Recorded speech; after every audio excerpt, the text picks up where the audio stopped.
Top 10 games with the most developed combat systems. Although many Dark Souls fans may disagree, a good combat system doesn't necessarily have to make your calloused fingers bleed. But sometimes, you want to play a game with a distinctive system which goes beyond the pleasant and visually excellent button-tapping ballet of Arkham-like combat.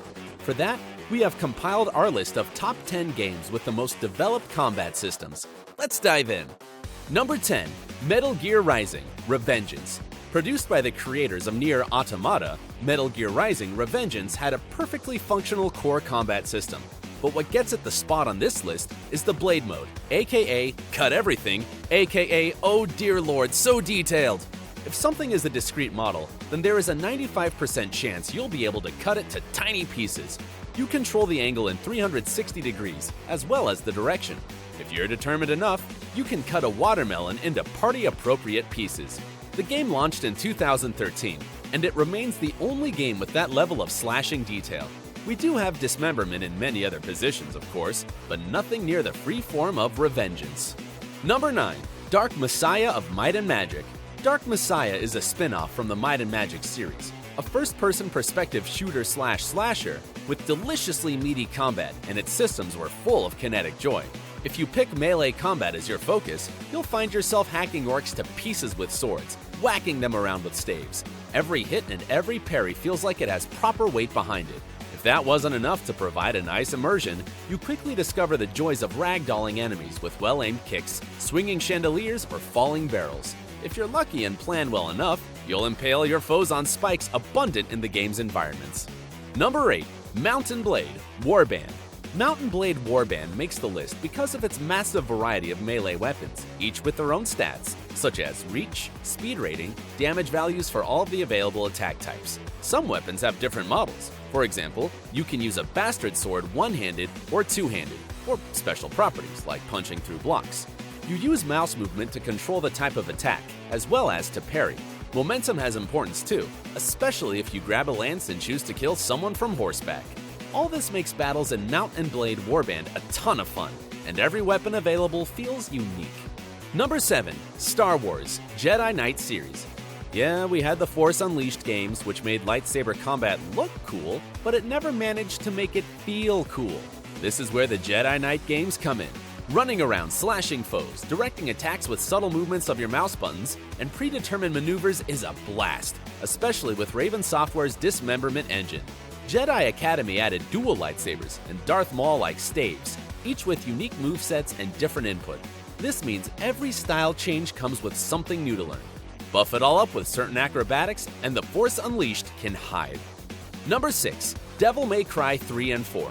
Devil May Cry games had a pretty hefty combat system from the start of the franchise, but the styles introduced in Devil May Cry 3 and the ability to switch between them on the fly introduced in Devil May Cry 4 expanded on combat significantly. While attacks on their own are largely about pressing buttons in a certain rhythm, with occasional direction input from the stick, the magic comes from combining them into incredible sequences. And yes, these games track just how diverse your combo is. If you go around spamming the same attack over and over, you'll never crawl above C, which translates into fewer souls and lower overall mission score. The Special Edition also happens to have 5 characters to master, instead of 2 we got in the game at launch, so more bang for your buck. Number 5. Guilty Gear Series. Guilty Gear is to fighting games what Devil May Cry is to hack and slash genre. All the entries to the franchise mix incredible speed and absurd skill ceiling with the complexity expected from modern fighting games. You will find attack cancels, 5 types of regular attacks, special attacks, and more. Guilty Gear's speed and high skill threshold make it not really suitable for newcomers to the genre, but you'll find that the systems are complex and require split-second reaction speed. Number 4. For Honor. For Honor makes this list with a stellar melee combat system, especially suited for duels. At its core, the system boils down to picking one of 3 directions: top, left, or right. It informs not only your guard form, but also the direction from which you begin your attack. If your enemy matches the direction of your attack with their guard or attack, it's blocked. Then you have fast and heavy attacks, important for damage calculations and deciding which attack hits first if they start at the same time. And on top of that, you get the specific moves of the various classes. Before long, you figure out that what looks like a fairly simple rock, paper, scissors type of deal gets enough modifiers and complexities to turn it into a 3D fighting game more than anything else. Number 3.